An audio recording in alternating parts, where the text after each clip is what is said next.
Hey guys, this is Ásdís.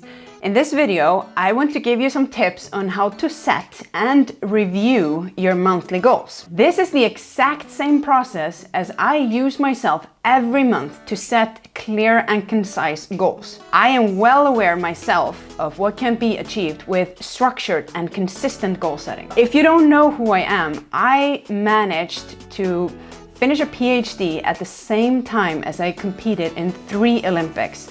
So there was quite a lot of goal setting involved there and a lot of structure. So I know exactly what can be achieved. Whether you are feeling lost in your goal setting, or maybe you know how to do it, but you just cannot seem to achieve them. Or maybe you already have a structure in place.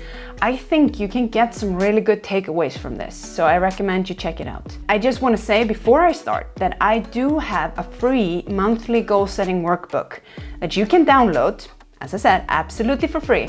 The link is down in the description, and in this workbook I will lead you through the exact process that I'm going to talk about in this video. Real quick, before I dive into the actual action steps of how to set those goals, I just want to say one thing. Don't set too many goals, because if we're going to focus on 20 things, we're really not focusing on anything.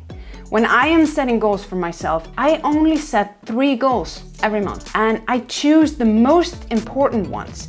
I choose the needle movers. That's the goals that I know are gonna make the biggest impact in my life, and these are the most important goals for me for the next month. I really recommend that you do the same. Don't choose too many, because we want to be super focused on what we're doing, and we want to achieve them. So let's dive straight into the process. I'm gonna give you the questions that I want you to ask yourself. And again, this is all in my workbook if you wanna use that. But the first question you gotta ask yourself is, of course, what is the goal? And you need to be very specific. If you use vague terms like I wanna feel better, or I want to sleep more. Like, what does that really mean? You need to know what that looks like. What is more? How are you going to know if you achieved the goal or not? So you need to have some way of measuring it and be as specific as you can. Now, another thing that I want to recommend is choose goals that are related to the execution, not the outcome.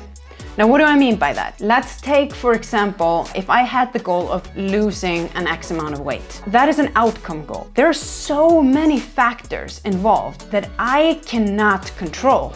I can only control my execution or my output. Like, what do I do? If I would have that goal, what I really want to do is lose some weight. I need to lose some weight. Then I would rather set the goal of exercising X amount of times a week or for this long or something like that, because that's the execution. That is something that I have control over. I might do all of the training and I put my best effort in, but I still don't lose the weight. That can be complicated processes in my bodies, and that's not something that I can control. So if I put in the effort, I deserve to be happy with myself. So make sure that you focus on the effort or the execution and pat yourself on the back if you actually do it.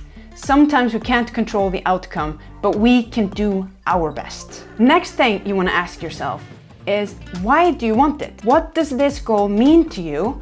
And how are you gonna feel when you achieve it?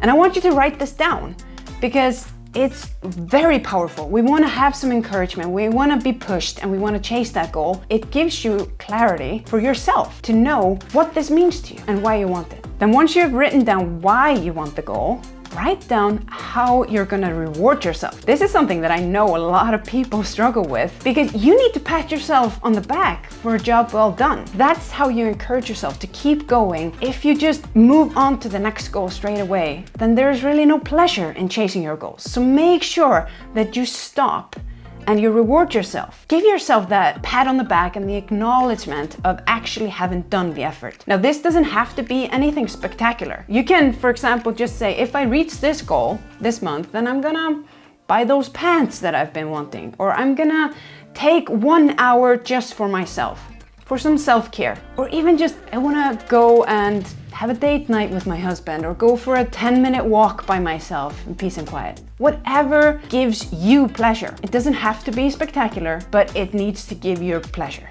Then you have a carrot to chase, because you will do this and you will get this reward if you reach your goal. Then we get to the most important thing. What action steps are you gonna take? Because a goal without a plan is simply nothing more than a wish. I can't just say that I wanna, do this, whatever, lose this weight or go to the gym, and then I have no plan to do it. No, you need to decide all of the action steps, and you don't have to know the exact way to get there, but you can start by writing down all of the steps that you know about that are going to move you closer to that goal. I am going to pack my lunch the evening before, and then I know I'm gonna take it with me to work and it's gonna be easier for me to eat healthy. Something like this. All of these small little action steps that you can take to move towards your goal, because then you have a list of them and you know what to do. And then once you have the list of the action steps, then plan them. Plan when you're gonna do them. Because it's very easy to say, yeah, I'll go to the gym. When are you gonna do it? Are you gonna do it every Thursday at 5? Then you're way more likely to actually do it. Decide what you're gonna do and when. And then you're on the track to actually achieve your goals. Then at the end of the month, it is very important to reflect on it. Before you start to set goals for the next month, reflect on how this month went. Take a look at your goals from the previous month and see, did I achieve them? And why not, if not? And if I maybe went way further, okay, what happened there? What lessons can you learn from what happened in the previous month? And then, most importantly, how can you use those lessons to improve in the upcoming month? And then you use this knowledge after you've reflected when you set goals for the next month. This is a very structured system that will help you improve. I truly hope that you got some value from this, and I highly encourage you to try this. I know it might sound a little too much and a little too structured, but you would actually be surprised by how much clarity this gives you and how quickly you will get used to it. It might be a little strange at first, but give it a try.